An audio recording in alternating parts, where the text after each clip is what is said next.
Welcome, everybody. My name is Mina Jane, and I'm the director of the Ashland Public Library in Massachusetts. Very excited to have Jody Blanchette at Red Read Reviews here to give us amazing book recommendations. She's been doing this all year, once a month, and I learn something every single time.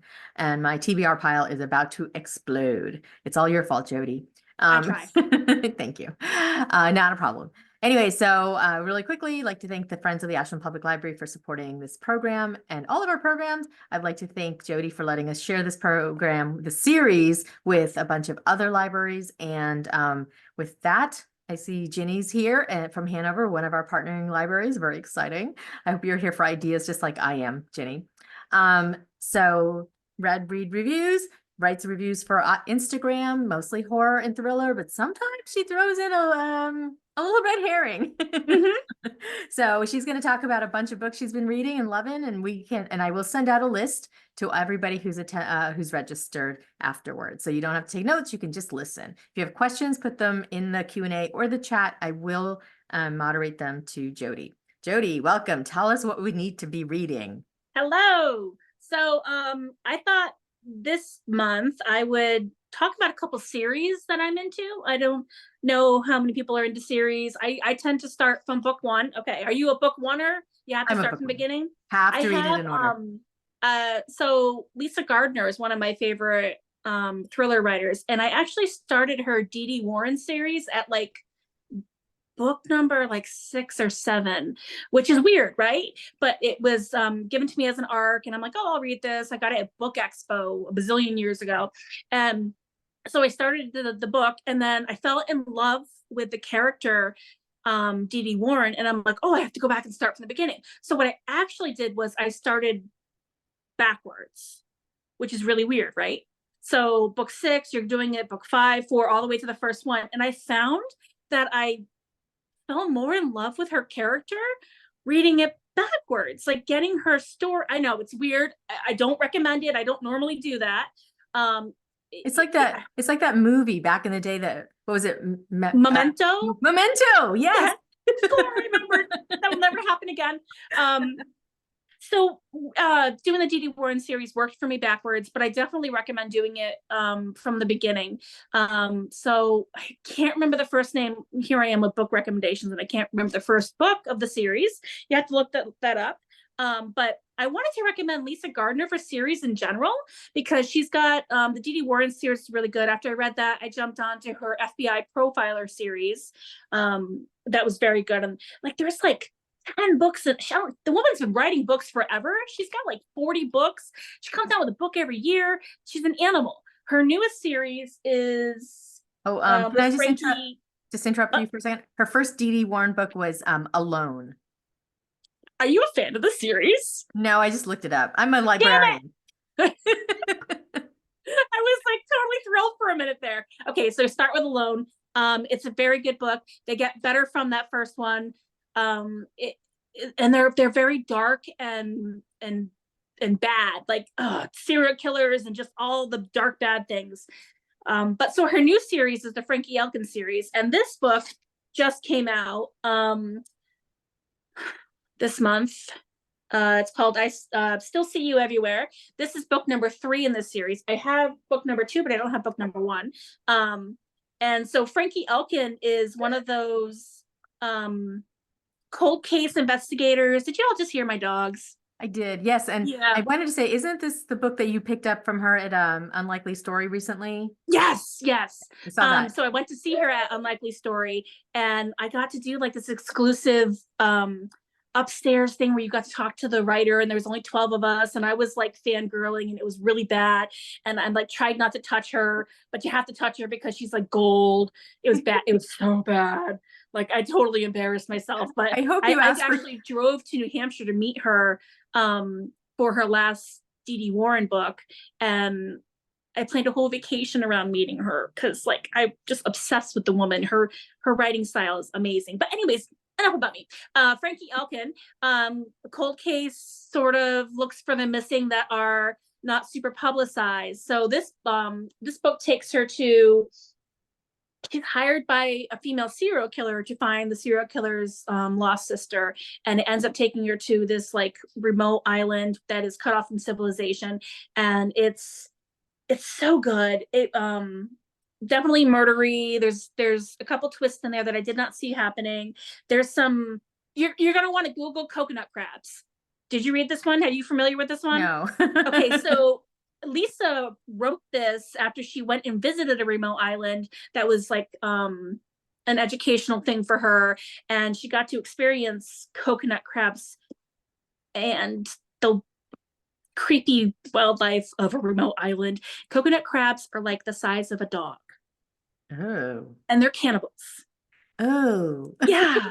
And they're like the top of the food chain on the island she went to. And so she put it in this book, and it's like, they're scary. Like, there's a reason I won't go to Australia because of the size of the spiders. Well, apparently in Hawaii, there's giant crabs and it's scary. So, but they're not the whole book. They're only like mentioned in the book casually, but they're still scary. And I went down the Google rabbit hole afterwards. Okay, so Lisa Gardner, a favorite for series. If you want to get sucked into a series, definitely go with her. Can I just ask you really quick, do you know if she used to write romance? Like her first books? I just have to ask you if you know that. Well, she's always got a little romance going on in them, but that's not the whole storyline. All right. Because Dee Warren, there's definitely like a couple love interests and then like a serious thing, and that's kind of like the back of the big stories.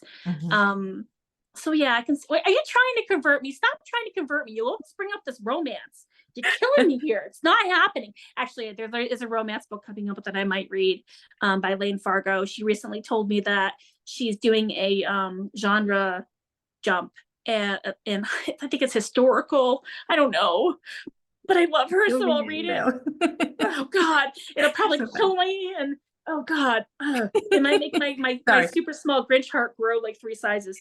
Anyways, so I do occasionally read. I don't occasionally read. Let me rephrase that. Leigh Bardugo is the only fantasy writer that I read. So she's got a book. She is amazing. Her book series, The Ninth House. This is the first one, and the second book is Hellbent. Gorgeous. Are amazing, or they're magic, and it's all super secret societies in New Haven. I actually want to go to the college, and like she references so much of stuff that's actually there that I want to go see. So that's all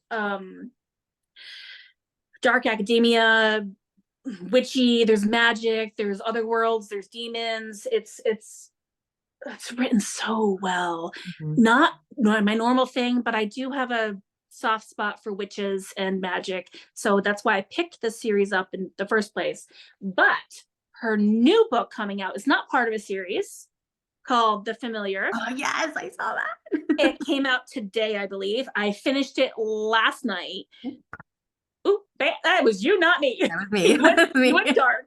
And this one was, it was like having a bedtime story told to you about it takes place in Spain during the Inquisition, and it's, is magic witchcraft, or is it from God? And it's centered around a maid who has this gift, and it gets brought to light, and her the house she works for kind of like tries to use it to their advantage to get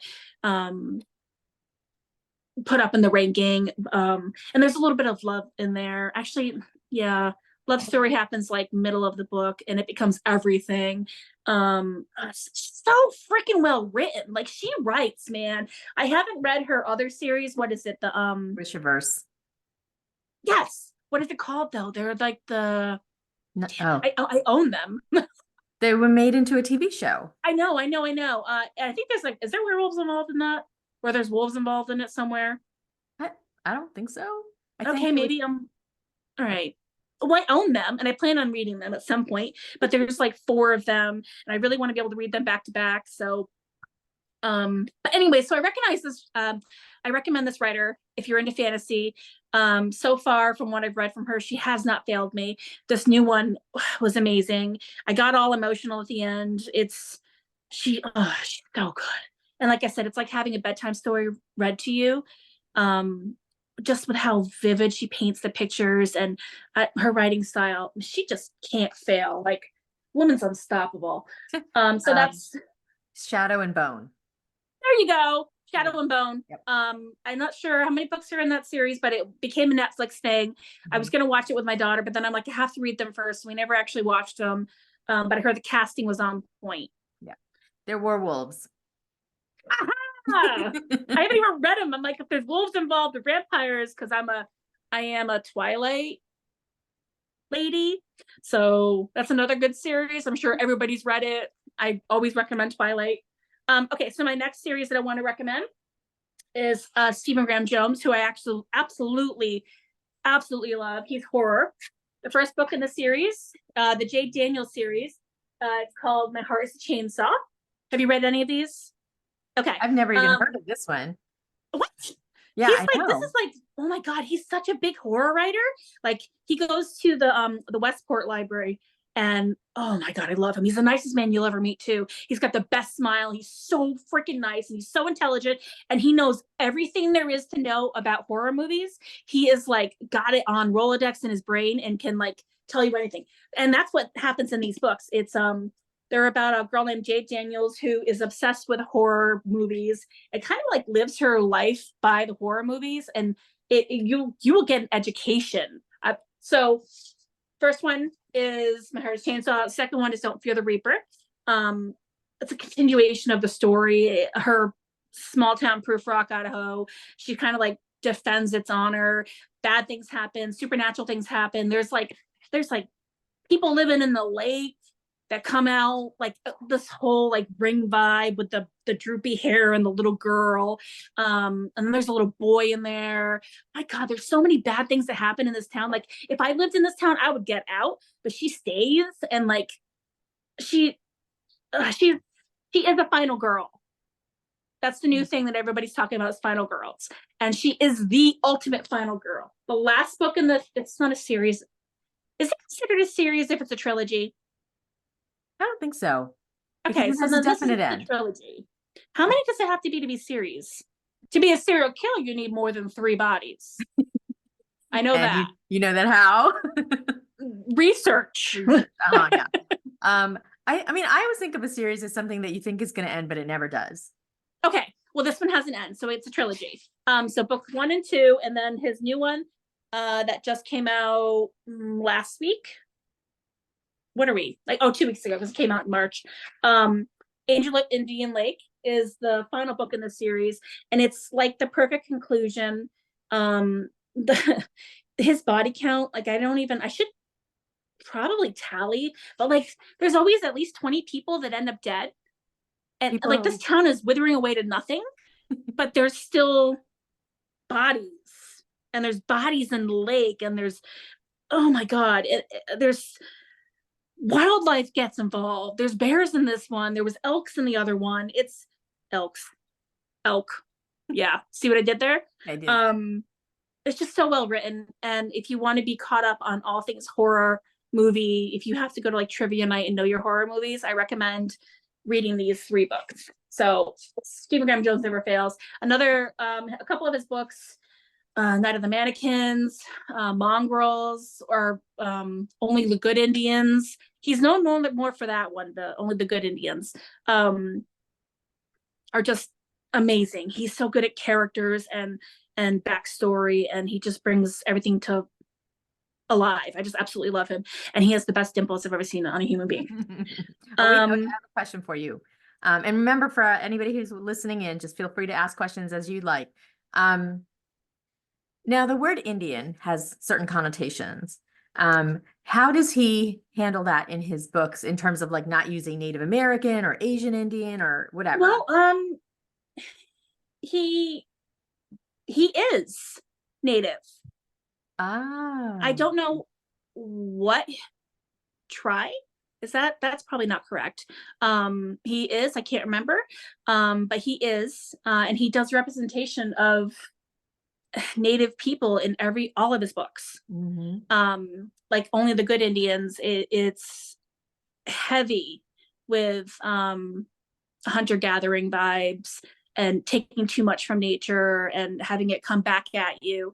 And again, that's a little bit of that in these books too, because there's a whole complex that's getting built on land that's important and wiping out culture. And he touches on that in all of his books. But I don't know what he uses the word Indian a lot.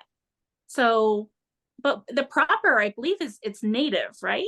Native Or American. indigenous. Yep. Yeah.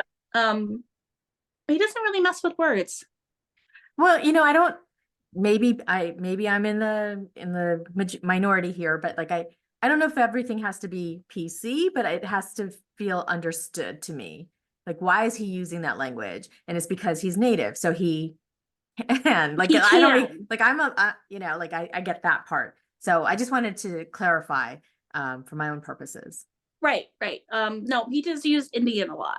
Mhm. He actually references, he does a lot of little jabs. There's little cowboy and Indians in there, and it becomes a little snarky and funny at times. He knows what he's doing. Okay. I recommend him.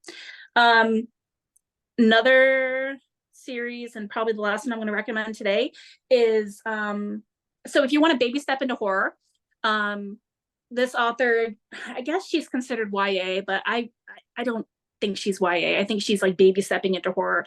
Darcy Coates. Oh, I'm I've heard saying of that her. one wrong. You've heard her. She's super popular.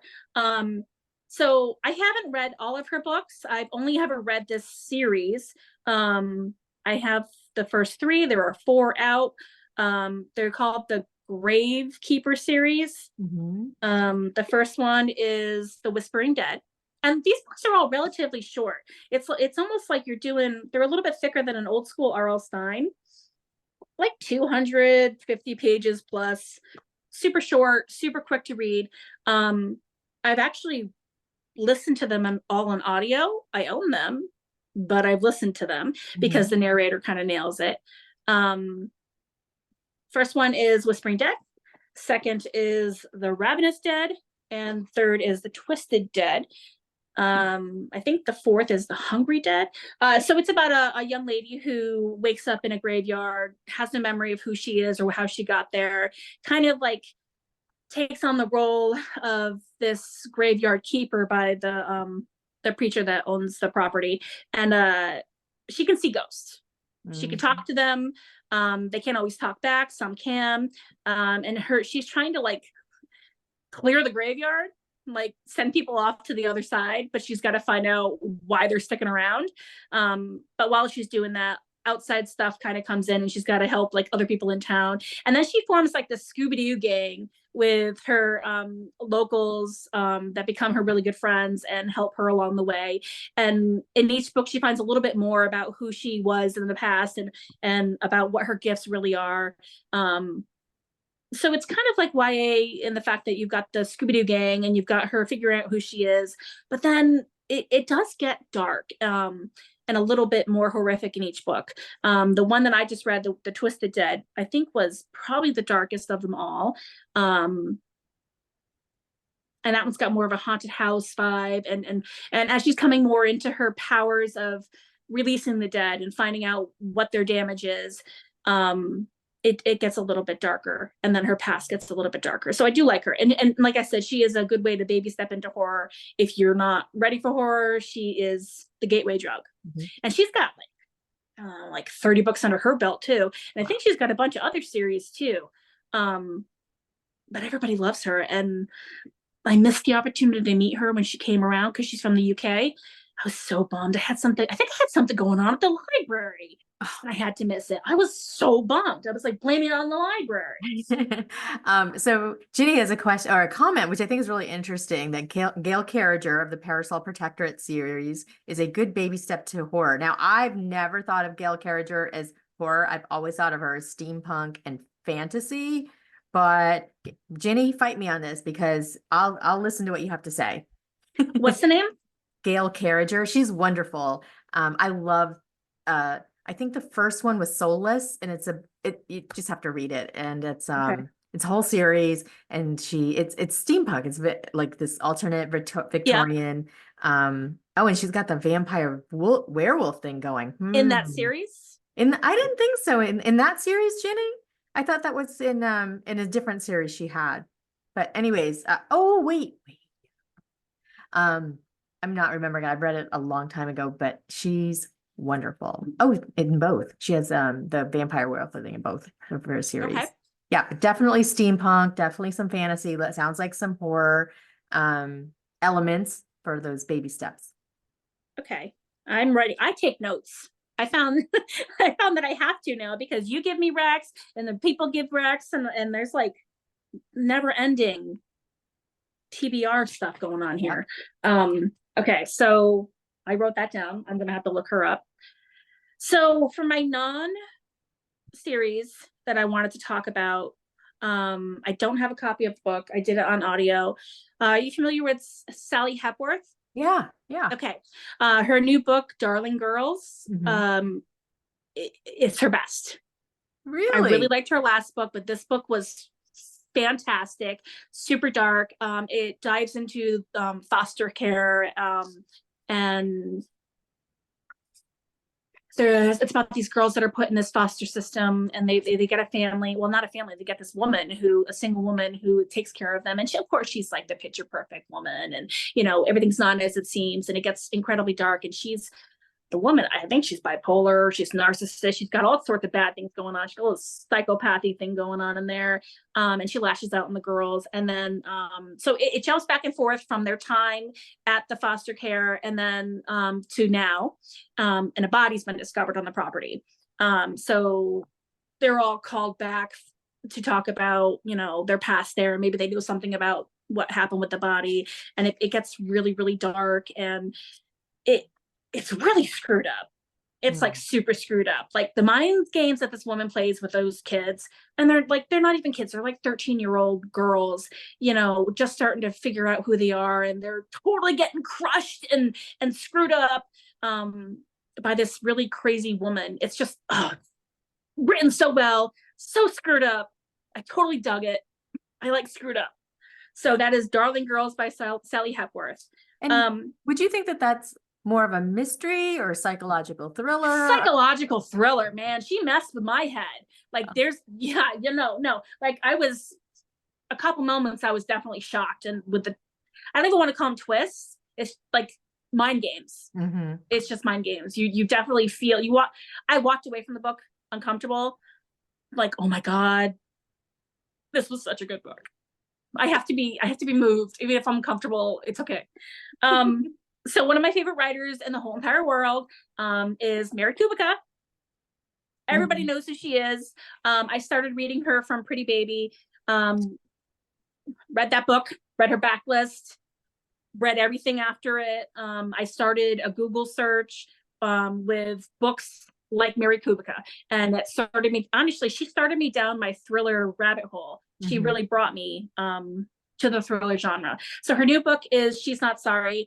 And this one is about a nurse who is taking care of a coma patient who is supposedly suicidal, but then they find out maybe she was, thrown from the bridge. And there's a lot going on there. But it really dives into the nurse relationship with her patients, with the family of the patients, what they bring home, how it affects their family.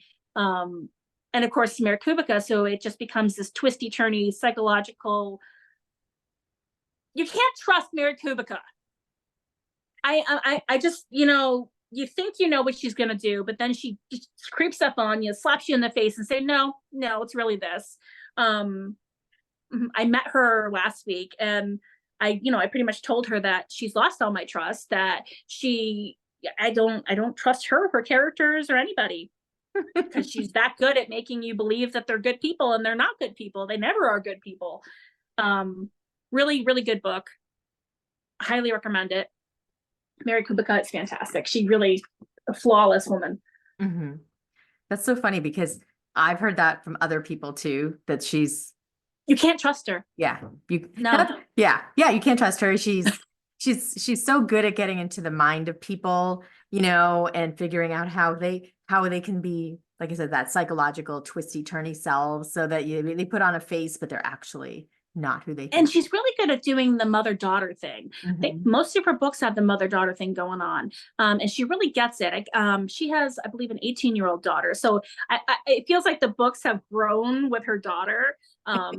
So we're at the point, where her daughter must be getting into some trouble in real life because she's putting it in her books and it's getting pretty dark. I don't know how she has an 18-year-old daughter and doesn't keep her locked up in the house, knowing the things that she knows and writing the things that she does. So Well, I'm gonna go then a she'd be in little. jail and she wouldn't be able to write as much. She'd be busy. Yep. It's going a little horror. Diabola.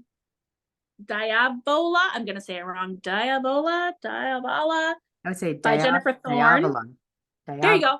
Yeah. Yeah, you making it sound good. Yeah. Well, it's like that Italian dish. Dia.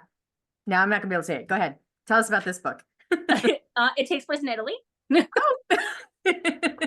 Like the pasta. It is a possession book.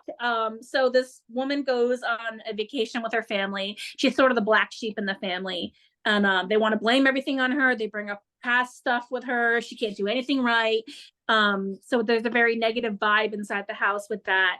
But there's a negative vibe inside the house because of the spirit that lives there. And she's just this real evil, horrible spirit that wants to just consume and take over, and she targets the black sheep of the family. um it's a possession story. There's the first, I would say the first two chapters really is like a Italian art history lesson. I think she must have gone to Italy because she's right on with everything with Florence. I went to Italy, and this takes place in like the Florence area, and she nails it. She nails the villages, the people, the vibe, the superstition, and then trips to the cathedrals and the food and the wine, and she definitely nailed it. She had to have gone. There's no way she didn't go plan a research trip around that. And then it's the possession, and then the possession comes home with her back to New York, and it gets very screwed up and really good. Ghosty. I like that. Good And ghosty. I like that Italian, like sort of like you get another perspective, like another cultural perspective on horror. That's cool. Well, Christopher Golden, I think I mentioned it a couple of months ago, did an Italian horror book, House of Last Resort. And again, it's a possession story. And I love that. I mean, the Italians are still so strong in their superstitious beliefs, and it doesn't leave, and they pass it on to generations. And it's such a good place to set a dark, and there's so much history, and Yeah. I mean, they had the Romans or whatever. They had everything. They had everything. That's right. And if you have to write a book and you need to go on a research trip, I'm pretty much planning on going to Italy. So if you go to Italy, you're gonna, bring home some good stuff. Definitely. So we just have a couple more minutes. I wanted, do you have another book?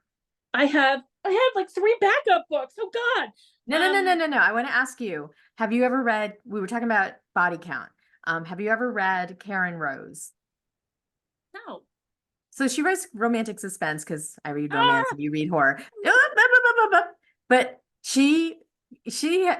her bad people are so bad, so evil. And the things that happen to the main characters, like their history, their backstory, are so traumatic.